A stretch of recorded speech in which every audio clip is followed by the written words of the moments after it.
রাত তখন প্রায় 10:30। নদীর চর জুড়ে ঘন কুয়াশা নেমে এসেছে। চারদিকে এমন নিস্তব্ধতা যেন পৃথিবীর সব শব্দ হারিয়ে গেছে। আমি তখন বসে আছি চর নন্দীপাড়ের শ্মশান ঘাটের ছোট্ট টিনের ঘরে। এই শ্মশানটা মূল গ্রাম থেকে অনেক দূরে। বর্ষার সময় পুরো জায়গাটা নদীর জলে ডুবে যায়, আর শীতকালে নদী সরে গেলে চর উঠে আসে। সেই চরেই এই শ্মশান। এখানে আমার কাজ খুব সহজ। মরা এলে নাম লিখে রাখা আর হারাধন সাথে দাহের ব্যবস্থা করা। হারাধন ছাড়া এই শ্মশানে আর কেউ কাজ করে না। সেদিন রাতটা অন্যরকম লাগছিল, কারণ হারাধন এখনো আসেনি। আমি বারবার ঘড়ি দেখছিলাম। হঠাৎ বাইরে থেকে কুকুরের অদ্ভুত ডাকার শব্দ ভেসে এলো। শব্দটা শুনে শরীর কেমন ঠান্ডা হয়ে গেল। এই এলাকায় কুকুর সাধারণত শ্মশানের দিকে আসে না। আমি টর্চ নিয়ে বাইরে বেরোলাম। কুয়াশার মধ্যে নদীর জল যেন কালো আয়নার মতো স্থির হয়ে আছে। দূরে একটা পুরনো নিম গাছ দাঁড়িয়ে। ঠিক তখনই দেখলাম গাছটার নিচে কেউ দাঁড়িয়ে আছে। আমি টর্চের আলো ফেলতেই ছায়াটা নড়ল। কে ওখানে? আমি গলা তুলে জিজ্ঞেস করলাম। কোনো উত্তর নেই। আমি একটু এগিয়ে গেলাম। দেখলাম হারাধন দাঁড়িয়ে আছে। আমি একটু স্বস্তি পেলাম। বললাম, এই, এত দেরি করলি কেন? হারাধন মাথা নিচু করে বলল, রাস্তা কাদা ছিল বাবু। ওর গলার আওয়াজটা কেমন ফাঁপা লাগছিল। আমি খেয়াল করলাম ওর জামাকাপড় ভিজে আছে। আমি বললাম, তুই নদী পেরিয়ে এলি নাকি? হারাধন শুধু মাথা নাড়ল।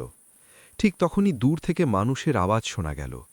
4 জন লোক একটা খাটিয়া নিয়ে আসছে। ওরা কাছে এসে বলল, দাদা, মরা পোড়াতে হবে। আমি নিয়ম মতো নাম জিজ্ঞেস করলাম। লোকগুলো একে অন্যের দিকে তাকালো।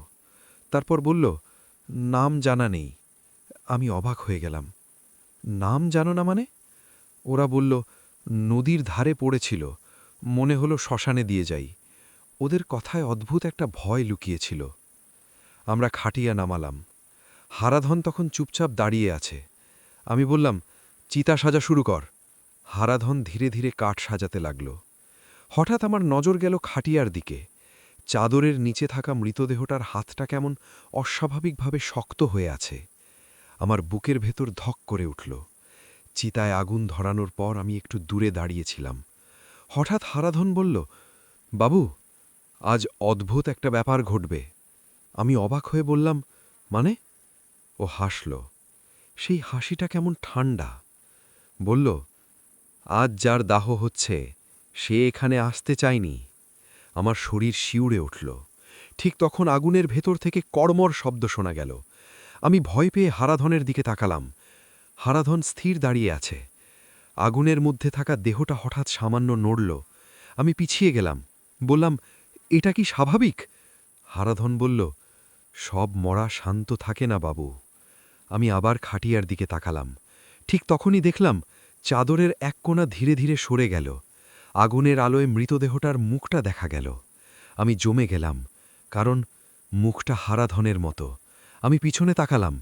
হারাধন নেই। চারদিকে শুধু কুয়াশা আর আগুনের আলো। দূরে নদীর জল থেকে যেন কারোর হাঁটার শব্দ আসছে। ঠিক তখন আমার কানের কাছে ফিসফিস আওয়াজ, আমি তো বিকেলেই নদীতে ডুবে গেছি বাবু। তুমি কার সাথে এতক্ষণ কথা বলছিলে? আমি আর কিচ্ছু মনে করতে পারিনি। পরের দিন গ্রামের লোক আমাকে শ্মশানের ঘরের সামনে অজ্ঞান অবস্থায় পায়, আর নদীর ধারে পাওয়া যায় হারাধনের নিথর দেহ।